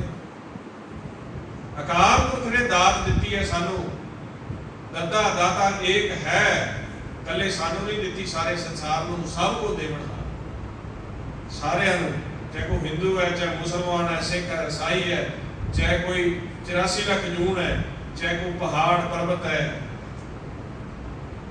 ਉਹ ਸਭ ਨੂੰ ਪਾਲਣ ਵਾਲਾ ਹੈ। ਪਰ ਮਹਾਰਾਜ ਕਹਿੰਦੇ ਜੇ ਕੋਈ ਮੇਰੇ ਦਰ ਤੇ ਆ ਜਾਵੇ, ਪਹਿਲਾ ਮਰਨ ਕਬੂਲ ਕਰ, ਜੀਵਨ ਕੀ ਛੱਡ ਆਸ, ਹੋ ਸਪਨਾ ਕੀ ਰੇਣਕਾ ਤੋ ਆਓ ਹਮਾਰੇ ਪਾਸ। ਜੋ ਤੋ ਪ੍ਰੇਮ ਖੇਲਣ ਕਾ ਚਾਓ, ਸਿਰ ਧਰ ਤਲੀ ਗਲੀ। ਸਿਰ ਤਲੀ ਤੋਂ ਭਾਵ ਕੀ ਹੈ ਵੀ ਫਿਰ ਆਪਾ ਨਹੀਂ ਰੱਖੀਦਾ ਹੁੰਦਾ, ਨਾਲ ਤਾਂ ਸਿਮਰਨ ਕਰੀ ਜਾਣਾ, ਨਾਲ ਦੂਜਿਆਂ ਦੀ ਨਿੰਦਿਆ ਚੁਗਲੀ ਕਰੀ ਜਾਣੀ। ਮਹਾਰਾਜ ਕਹਿੰਦੇ ਇਹ ਕੰਮ ਨਹੀਂ ਕਰਨਾ। ਪਿਆਰ ਦੀ ਖੇਡ ਖੇਡਣੀ ਆ, ਨਾਲ ਗਿਆਨ ਕਰੀ ਜਾਣਾ, ਨਾਲ ਧੜੇ ਬਣਾਈ ਜਾਣੇ। नाल सिमरन करी जाना, नाल संगत विच किते परिवार विच उन्हां दी चुगली करी जानी, ये काम नहीं चलदा। सिर धर तली गली मुरी आओ, एक मार्ग पैर तरीजै, सिर दीजै ताण। महाराज कहते फिर निमाणे बन के रहीदा हुंदा। मत होंदी होए इयाणा, ताण होंदे होए नताणा, कोई ऐसा भगत सदाए। महाराज सच्चे पातशाह कहते मत होंदी होए भी इयाणे बन के रहीदा, जे जिन्ना मर्जी ज्ञान हो। मत होंदी होए इयाणा, ताण होंदे होए नताणा, जिन्ना मर्जी अकाल पुरख पासों इज्जत होवे, कदे भी आप दी इज्जत दा शौहरत नहीं कटी दी संसार जो मेरे को इन्ना ज्ञान। फिर कहते अणहोंदे आप वडाए, चाहे तेरे तो कोई लाभ लेना चाहता चाहे नहीं, तू सच का होका सारिਆਂ ਨੂੰ देना, कोई ऐसा भगत सदाए। कोई ਇਹੋ ਜਿਹਾ भगत ਹੁੰਦਾ ਜਿਹੜਾ ਨਾ ਆਪਦੀ ਵਡਿਆਈ ਕਰਾਉਂਦਾ, ਨਾ ਆਪਦੇ ਗਿਆਨ ਨੂੰ ਸ਼ੌਹਰਤ ਦੇ ਵਿੱਚ ਲੈ ਕੇ ਆਉਂਦਾ, ਸਾਰਿਆਂ ਨੂੰ ਵੰਡਦਾ। ਸੋ ਫਿਰ ਉੱਥੇ ਉਹਨੂੰ ਕੀ ਦਾਤ ਬਖਸ਼ਦੇ ਨੇ? ਅਨਹਤ ਬਾਣੀ ਗੁਰ ਸ਼ਬਦ ਜਾਣੀ। ਉਹਦੇ ਅੰਦਰ ਫਿਰ ਅਨਹਤ ਬਾਣੀ ਦਾ ਭੰਡਾਰਾ ਦਿੰਦੇ ਨੇ ਜਿਹੜੇ ਉਹ ਭਗਤ। ਸੰਸਾਰੀ ਸ਼ੋਭਾ ਤਾਂ ਦਿੰਦੇ ਹੀ ਆ, ਉਹ ਤਾਂ ਪਹਿਲੀਆਂ ਚ ਆ ਗਈ। ਹਰ ਜੁਗ ਜੁਗ ਭਗਤ ਉਪਾਇਆ, ਪੈਜ ਰੱਖਦਾ ਆਇਆ ਰਾਮ ਰਾਜੇ। ਉਹਨਾਂ ਦਾ ਦਿੰਦੇ ਹੀ ਆ। ਹੰਕਾਰੀਆਂ ਨਿੰਦਕਾਂ ਪਿੱਠ ਦੇ, ਨਾਮ ਦਿਓ ਮੁਖ ਲਾਇਆ, ਆਪਾਂ ਰੋਜ਼ ਪੜ੍ਹਦੇ। ਪਰ ਨਾਲ ਅੰਦਰੋਂ ਅਨਹਦ ਬਾਣੀ ਦਾ, ਅੰਮ੍ਰਿਤ ਰਸ ਦਾ, ਉਸ ਸੱਚ ਜੋਤ ਪ੍ਰਕਾਸ਼ ਦੇ ਨੂਰ ਦਾ ਭੰਡਾਰਾ ਵੀ ਦਿੰਦੇ ਆ। ਬਾਹਰੀ ਤੌਰ ਤੇ ਉੱਤੇ ਤਾਂ ਵਡਿਆਈ ਦਿੱਤੀ ਆ, ਪਰ 9 ਖੰਡਾਂ ਬ੍ਰਹਿਮੰਡਾਂ ਦੇ ਵਿੱਚ ਵੀ ਜਾ ਕੇ ਹਰ ਜਨ ਹਰ ਹਰ ਨਾਮ ਸਮਾਣੇ, ਦੁਖ ਜਨਮ ਮਰਨ ਭਵ ਖੰਡਾ ਹੈ, ਅਵਿਨਾਸੀ ਪੁਰਖ ਪਾਇਆ ਪਰਮੇਸ਼ਰ ਬਹੁ ਸੋਭ ਖੰਡ ਬ੍ਰਹਿਮੰਡਾ। ਖੰਡਾ ਬ੍ਰਹਿਮੰਡਾ ਜੋ ਦੀ ਸੋਭਾ ਕਰਦਾ ਹੈ।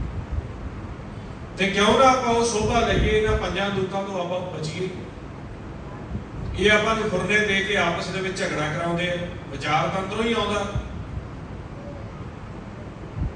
ਤੇ ਮਨ ਨੂੰ ਵਿਚਾਰ ਕੌਣ ਦਿੰਦਾ? ਬਸ ਇਹੀ ਪੜਨਾ, ਪੰਜਾਂ ਚ ਕੋਈ ਨਾ ਕੋਈ ਇੱਕ ਦੇਊਗਾ। ਤ੍ਰਿਸ਼ਨਾ ਦਾ ਦੇ ਦੂਗਾ, ਰਜੋਗੁਣ ਦਾ ਦੇ ਦੂ, ਤਮੋ ਦਾ ਦੇ ਦੂ। ਇਹ ਤ੍ਰੈ ਗੁਣ ਦੇ ਵਿਚਾਰ ਸਾਡੇ ਅੰਦਰ ਜਿਹੜਾ ਆ ਖਹਿੜਾ ਨਹੀਂ ਛੱਡਦੇ। ਇਹੀ ਵਿਚਾਰ ਸਾਨੂੰ ਕਰਮ ਨਹੀਂ ਕਰਨ ਦਿੰਦੇ, ਇਹੀ ਵਿਚਾਰ ਸਾਡਾ ਝਗੜਾ ਕਰਾਉਂਦੇ ਆ। ਤੇ ਜਦੋਂ ਆਪਾਂ ਸ਼ਬਦ ਦਾ ਅਭਿਆਸ ਕਰਦੇ ਆ, ਫਿਰ ਵਿਚਾਰ ਪਾਸੇ ਲੱਗ ਜਾਂਦੇ। ਫਿਰ ਗੁਰਮਤਿ ਚੱਲਦੀ ਹੈ ਸਾਡੇ ਅੰਦਰ, ਜੋ ਤੁਸੀਂ ਨਾ ਸੰਗਤ ਵਿੱਚ ਸੁਣਦੇ। ਸਾਡਾ ਮਨ ਸਹਿਜ ਉਹਦੇ ਲਈ ਆਪਾਂ ਨੂੰ ਮਿਹਨਤ ਕਰਨੀ ਪਊਗੀ। ਆਓ ਫਿਰ ਆਪਾਂ ਸਿਮਰਨ ਕਰੀਏ। ਸਿਮਰਨ ਕਰਕੇ ਸਵਾਸਾਂ ਦਾ ਧਨ ਜਮ੍ਹਾਂ ਕਰਵਾਈਏ। ਇਹ ਸਵਾਸਾਂ ਦਾ ਧਨ ਜਿੰਨਾ ਜਮ੍ਹਾਂ ਹੋਊਗਾ, ਇਹਦੇ ਵਿੱਚੋਂ ਬਰਕਤ ਪੈਣੀ ਹੈ। ਰੁਕੇ ਹੋਏ ਕਾਰਜ ਬਣਦੇ ਆ, ਰੁਕਿਆ ਹੋਇਆ ਅੰਮ੍ਰਿਤ ਰਸ ਚੱਲਦਾ, ਸਾਰੀ ਖੁਰਾਕ ਸਾਡੇ ਉੱਤੇ ਭਰਪੂਰ ਹੋ ਕੇ ਚੱਲਦੀ ਹੈ। ਆਓ ਆਪਾਂ ਸਾਰੇ ਨੇਤਰ ਬੰਦ ਕਰਕੇ ਜੋ ਮਾਲਕ ਦੇ ਘਰ ਦੇ ਖਜ਼ਾਨੇ ਨੇ ਉਹਨਾਂ ਦੀ ਖੋਜ ਕਰੀਏ, ਸਿਮਰਨ ਕਰੀਏ। ਆਪਦੇ ਮਨ ਨੂੰ ਸਹਿਜ ਦੇ ਵਿੱਚ ਲਿਜਾ ਕੇ ਅਨਹਦ ਬਾਣੀ ਦੇ ਖਜ਼ਾਨੇ ਆਓ ਨੇਤਰ ਬੰਦ ਕਰਕੇ ਬੋਲ ਬੋਲ ਕੇ ਅਭਿਆਸ ਕਰੋ ਜੀ। ਵਾਹਿਗੁਰੂ ਵਾਹਿਗੁਰੂ ਵਾਹਿਗੁਰੂ ਵਾਹਿਗੁਰੂ ਵਾਹਿਗੁਰੂ ਵਾਹਿਗੁਰੂ ਵਾਹਿਗੁਰੂ ਵਾਹਿਗੁਰੂ ਵਾਹਿਗੁਰੂ ਵਾਹਿਗੁਰੂ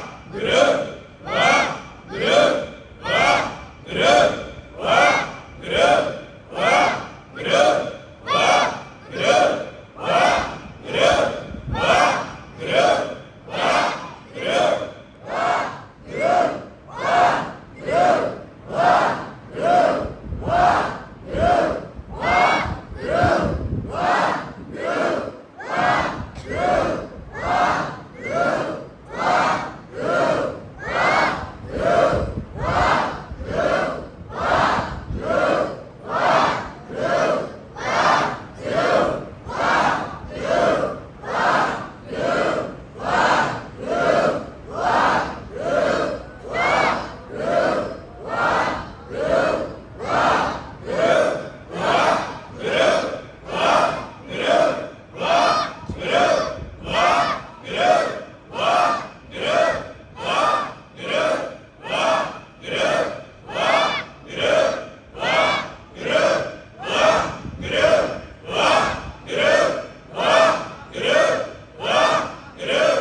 ਆਪਦੀ ਆਵਾਜ਼ ਵਿੱਚ ਧਿਆਨ ਰੱਖੋ। ਜੇ ਅੱਖਾਂ ਬੰਦ ਦੇ ਮੂਹਰੇ ਜਿਹੜੀ ਸਹਿਜ ਹੈ ਸੁਣਨਾ, ਇਹਦੇ 'ਚ ਧਿਆਨ ਰੱਖੋ।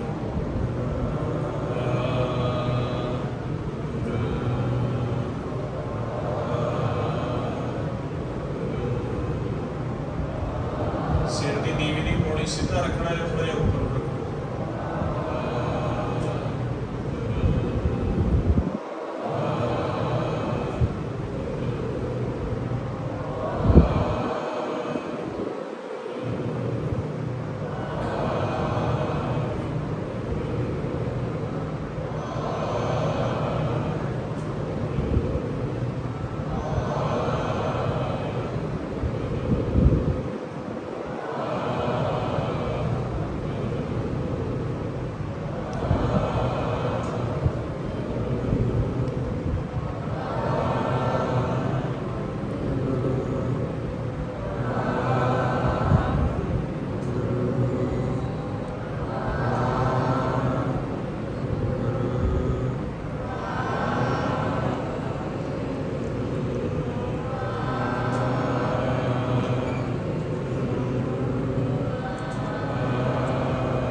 ਅੱਖਾਂ ਬੰਦ ਰੱਖੋ ਪਿਆਰਿਓ।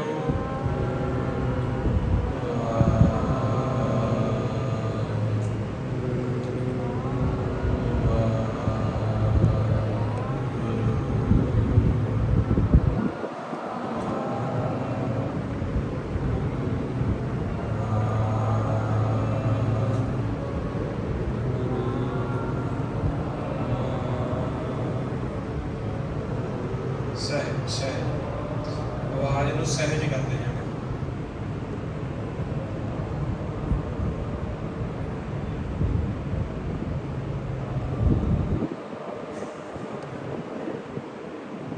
ਹੌਲੀ ਹੌਲੀ ਸਹਿਜ ਕਰਦੇ ਹੋਏ ਅੰਤਰਗਤ ਕਰਦੇ ਜਾਣਾ ਆਵਾਜ਼ ਨੂੰ। ਆਵਾਜ਼ ਨੂੰ ਹੌਲੀ ਹੌਲੀ ਕਰਦੇ ਕਰਦੇ ਕਰਦੇ ਮੂੰਹ ਵਿੱਚ ਬਿਲਕੁਲ ਹੌਲੀ ਕਰਦੇ ਹੋਏ ਅੰਤਰਗਤ ਹੁੰਦੇ ਜਾਣਾ।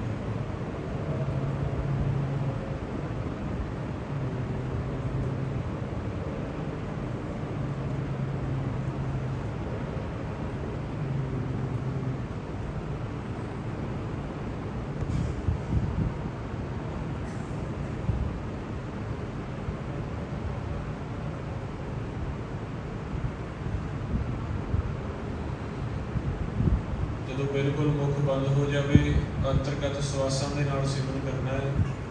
ਬਿਨਾਂ ਜੀਵਾ ਹਿਲਾਏ ਸਿਰਫ ਮਨ ਦੇ ਨਾਲ ਕਰਨਾ ਹੈ ਜੀ। ਜਦੋਂ ਸਵਾਸ ਅੰਦਰ ਜਾਵੇ ਵਾਹਿ, ਜਦੋਂ ਸਵਾਸ ਬਾਹਰ ਆਵੇ ਗੁਰੂ। ਅੰਤਰਗਤ ਮਹਿਸੂਸ ਕਰਨਾ ਹੈ, ਜੀਵਾ ਨਹੀਂ ਹਿਲਾਉਣੀ, ਮੁੱਖ ਨਹੀਂ ਹਿਲਾਉਣਾ। ਅੰਤਰਗਤ ਸਵਾਸ ਜਦੋਂ ਅੰਦਰ ਨੂੰ ਜਾਂਦਾ ਉਹਦੇ ਨਾਲ ਵਾਹਿ ਮਹਿਸੂਸ ਕਰਨਾ, ਬਾਹਰ ਨੂੰ ਆਉਂਦਾ ਉਹਦੇ ਨਾਲ ਗੁਰੂ ਮਹਿਸੂਸ ਕਰਨਾ। ਪੂਰਾ ਇੱਕ ਮਨ ਇੱਕ ਚਿੱਤ ਹੋ ਜਾਣਾ ਹੈ। ਧਿਆਨ ਸਾਹਮਣੇ ਰੱਖਣਾ ਹੈ, ਜਿਵੇਂ ਅੱਖਾਂ ਬੰਦ ਹੈ ਤਾਂ ਸਾਹਮਣੇ ਧਿਆਨ ਰੱਖਣਾ ਹੈ, ਖਾਲੀ ਵਿੱਚ ਹਨੇਰੇ ਵਿੱਚ, ਔਰ ਸਵਾਸਾਂ ਦੇ ਨਾਲ ਅੰਤਰਗਤ ਜਾਪ ਕਰਨਾ ਹੈ ਜੀ।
ਬਿਲਕੁਲ ਖੁਮਾਰੀ ਬਣ ਜਾਵੇ, ਅੰਤਰਗਤ ਸਿਮਰਨ ਵੀ ਬੰਦ ਕਰ ਦੇਣਾ ਜੀ। ਸਿਰਫ ਸਾਹਮਣੇ ਖਾਲੀ ਤੇ ਉਤਰ ਕੇ ਬੈਠੇ ਰਹਿਣਾ। ਜਦੋਂ ਪੂਰਨ ਖੁਮਾਰੀ ਬਣ ਜਾਵੇ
ਖਾਲਸਾ ਵਾਹਿਗੁਰੂ ਜੀ ਕੀ ਜਦੋਂ ਮਨ ਇੰਨੀ ਸਹਿਜ ਦੇ ਵਿੱਚ ਚਲਿਆ ਜਾਂਦਾ ਹੈ, ਫਿਰ ਅੰਤਰਗਤ ਜਦੋਂ ਬੜੇ ਪਿਆਰ ਨਾਲ ਆਪਦੇ ਘਰਾਂ 'ਚ ਜਾ ਕੇ ਪ੍ਰੈਕਟੀਕਲ ਕਰੋਗੇ, ਉੱਥੇ ਫਿਰ ਅੰਦਰੋਂ ਅਨਹਦ ਬਾਣੀ ਸ਼ੁਰੂ ਹੋ ਜਾਏਗੀ ਤੁਹਾਡੇ ਘਰਾਂ 'ਚ। ਇਸ ਅਵਸਥਾ ਵਿੱਚ ਗਿਆ ਹੋਇਆ ਮਨ ਫਿਰ ਇਸ ਤਰ੍ਹਾਂ ਮਹਿਸੂਸ ਕਰਦਾ ਜਿਸ ਤਰ੍ਹਾਂ ਕੰਨਾਂ ਵਿੱਚੋਂ ਅੰਤਰਗਤ ਕੋਈ ਆਵਾਜ਼ ਆ ਰਹੀ ਹੈ, ਜਿਵੇਂ ਘੁੰਗਰੂ ਦੀ, ਚਿੜੀਆਂ ਦੇ ਚਹਿਕਣ ਦੀ, ਢੋਲਕੀਆਂ ਦੀ, ਰਬਾਬ ਦੀ ਅੰਤਰਗਤ ਆਵਾਜ਼ ਸ਼ੁਰੂ ਹੋ ਜਾਏ ਲਗਾਤਾਰ। ਉਹਨੂੰ ਮਹਾਰਾਜ ਅਨਹਦ ਬਾਣੀ ਕਹਿੰਦੇ। ਕਈ ਗੁਰਮੁਖਾਂ ਦੇ ਅੰਦਰ ਸਹਿਜ ਸੁਭਾਅ ਪ੍ਰਗਟ ਵੀ ਹੈ, ਬਾਣੀ ਪੜ੍ਹਨ ਦੇ ਨਾਲ, ਸਿਮਰਨ ਕਰਨ ਦੇ ਨਾਲ ਸਹਿਜ ਸੁਭਾਅ ਹੋ ਜਾਂਦੀ। ਬਹੁਤਿਆਂ ਦੇ ਫਿਰ ਜਦੋਂ ਪ੍ਰੈਕਟੀਕਲ ਕਰਦੇ ਆ ਉਦੋਂ ਅੰਦਰ ਸਭ ਚੱਲਦਾ। ਮਹਾਰਾਜ ਕਹਿੰਦੇ ਆ, ਜੀਓ ਬਹੁਤੇ ਜਨਮ ਭਰਮਿਆ ਤਾਂ ਸਤਿਗੁਰ ਸ਼ਬਦ ਸੁਣਾਵੇ। ਅੰਦਰੋਂ ਸ਼ਬਦ ਸੁਣਾਉਂਦੇ ਹਨ ਅਨਹਦ ਬਾਣੀ। ਬਸ ਫਿਰ ਉਸ ਸ਼ਬਦ ਨੂੰ ਸੁਣਦਿਆਂ ਨਾਲ ਨਾਲ ਸਿਮਰਨ ਕਰਨਾ, ਫਿਰ ਮੁੱਖ ਮਿੱਠਾ ਹੋਣਾ ਸ਼ੁਰੂ ਹੋ ਜਾਂਦਾ। ਜਿਵੇਂ ਜਿਵੇਂ ਮੁੱਖ ਮਿੱਠਾ ਸ਼ੁਰੂ ਹੋਊਗਾ, ਉਹ ਅੰਮ੍ਰਿਤ ਸਾਡੇ ਮਨ ਦੀ ਖੁਰਾਕ ਆਉਣ ਲੱਗ ਗਈ। ਉਹਦੇ ਨਾਲ ਹੀ ਹੌਲੀ ਹੌਲੀ ਜਿਵੇਂ ਕਿਰਪਾ ਹੋ ਗੁਰੂ ਮਾਲਕ ਦੇ ਦਰਸ਼ਨ ਹੁੰਦੇ ਆ, ਜੋ ਸਰੂਪ ਮਾਲਕ ਦੇ ਪ੍ਰਕਾਸ਼ ਤੇ ਚੱਲ ਨੇਤਰਾਂ ਦੇ ਸਾਹਮਣੇ, ਜਿਹਨੂੰ ਕਹਿੰਦੇ ਆ ਅੰਤਰ ਗੁਰ ਆਰਾਧਨਾ ਜੀਵਾ ਜਪ ਗੁਰ ਨਾਉ ਨੇਤਰੀ ਸਤਿਗੁਰ ਤੇ। ਇਹਨਾਂ ਨੇਤਰਾਂ ਦੁਆਰਾ ਸਤਿਗੁਰ ਦਾ ਪ੍ਰਕਾਸ਼ ਹੋਇਆ। ਪ੍ਰਕਾਸ਼ ਐਸਾ ਜਿਸ ਦਾ ਕੋਈ ਰੰਗ ਨਹੀਂ, ਬਿਲਕੁਲ ਸਾਫ਼ ਪਾਣੀ ਦੀ ਨਹੀਂ। ਨੇਤਰੀ ਸਤਿਗੁਰ ਵੇਖਣਾ, ਸਰਵਣੀ ਸੁਣਨਾ ਗੁਰੂ ਨਾਉ। ਅੰਦਰੋਂ ਅਨਹਦ ਬਾਣੀ ਗੁਰੂ ਦਾ ਨਾਮ ਚੱਲਦਾ। ਦੁਨਿਆਵੀ ਭਾਸ਼ਾ ਨਹੀਂ ਕੁਝ ਆਉਂਦੀ, ਸਾਜਾਂ ਦੀ ਬਾਤ। ਇਹਨੂੰ ਕਹਿੰਦੇ ਸਤਿਗੁਰ ਸੇਤੀ ਰਤਿਆ ਦਰ ਗਿਆ ਪਈ। ਇਸ ਅਵਸਥਾ ਦੇ ਉੱਪਰ ਸਮਝ ਜਾਣਾ, ਪੰਜਾਂ ਦੂਤਾਂ ਤੋਂ ਉੱਪਰ ਉੱਠ ਜਾਣਾ, ਦੁਖਦਾਰ ਨਿੰਦਿਆ ਚੁਗਲੀ ਤੋਂ ਪਾਸੇ ਹਟ ਕੇ ਪਰਿਵਾਰਾਂ ਦੇ ਵਿੱਚ ਸਿਮਰਨ ਸ਼ੁਰੂ ਕਰਨਾ। ਸਾਰੇ ਪਾਸੇ ਸਾਨੂੰ ਠੰਡੀ ਠੰਡ ਸੋਹੀ ਸੁੱਖ ਵਰਤੇਗਾ। ਉਪਰਾਲਾ ਕਰੋ ਆਪ ਆਪਦੇ ਪਰਿਵਾਰਾਂ 'ਚ ਬੈਠ ਕੇ। ਪਰਿਵਾਰ ਨੂੰ ਦੋਨੋਂ ਟਾਈਮ ਨਹੀਂ ਤਾਂ ਇੱਕ ਟਾਈਮ ਤਾਂ ਜ਼ਰੂਰ ਸ਼ਾਮ ਨੂੰ ਇਕੱਠੇ ਕਰ ਲਿਆ ਕਰੋ। ਇਕੱਤਰ ਕਰਕੇ ਇੱਕ ਟਾਈਮ ਜ਼ਰੂਰ ਅਭਿਆਸ ਕਰੋ। ਇਹ ਬਜ਼ੁਰਗਾਂ ਦੀ ਜ਼ਿੰਮੇਵਾਰੀ ਹੈ, ਪਰਿਵਾਰ ਦੇ ਮੁਖੀਆ ਦੀ ਜ਼ਿੰਮੇਵਾਰੀ ਹੈ, ਜੋ ਪਰਿਵਾਰ ਨੂੰ ਚਲਾਉਂਦਾ ਉਸਦੀ ਜ਼ਿੰਮੇਵਾਰੀ ਹੈ। ਸ਼ਾਮ ਨੂੰ ਜਾਂ ਸਵੇਰ ਨੂੰ ਕਰਮ ਕਰਨ ਤੋਂ ਪਹਿਲਾਂ ਜਾਂ ਕੰਮ ਤੋਂ ਵਿਹਲੇ ਹੋਣ ਤੋਂ ਬਾਅਦ ਜ਼ਰੂਰ ਸਾਰੇ ਨੂੰ ਇਕੱਤਰ ਕਰ।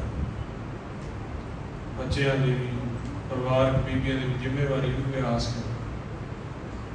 ਜਦੋਂ ਇੱਕ ਪਰਿਵਾਰ ਦੇ ਵਿੱਚ ਘੱਟੋ ਘੱਟ ਇੱਕ ਘੜੀ ਦਾ ਸਿਮਰਨ ਸ਼ੁਰੂ ਹੋ ਗਿਆ, ਵੱਧੋ ਵੱਧ ਜਿੰਨਾ ਮਰਜ਼ੀ ਹੋ, ਕੋਈ ਕਿਰਪਾ ਹੋ। ਪਰਿਵਾਰ 'ਚ ਸਿਮਰਨ ਤਾਂ ਹੁੰਦਾ ਨਹੀਂ, ਫਿਰ ਜੇ ਸਿਮਰਨ ਨਹੀਂ ਹੈ ਫਿਰ ਦੁੱਖ ਦਾ ਤਾਪੇ ਹੋਣੀ। ਚੜ੍ਹਾਈ ਚੜ੍ਹਨੀ ਔਖੀ ਹੈ, ਚੜ੍ਹਾਈ ਚੜ੍ਹਨੀ ਰੁਕ ਜੋ, ਰੋਡ ਤਾਪੇ ਜਾਣਾ। ਔਖੀ ਤੇ ਚੜ੍ਹਾਈ ਚੜ੍ਹਨੀ,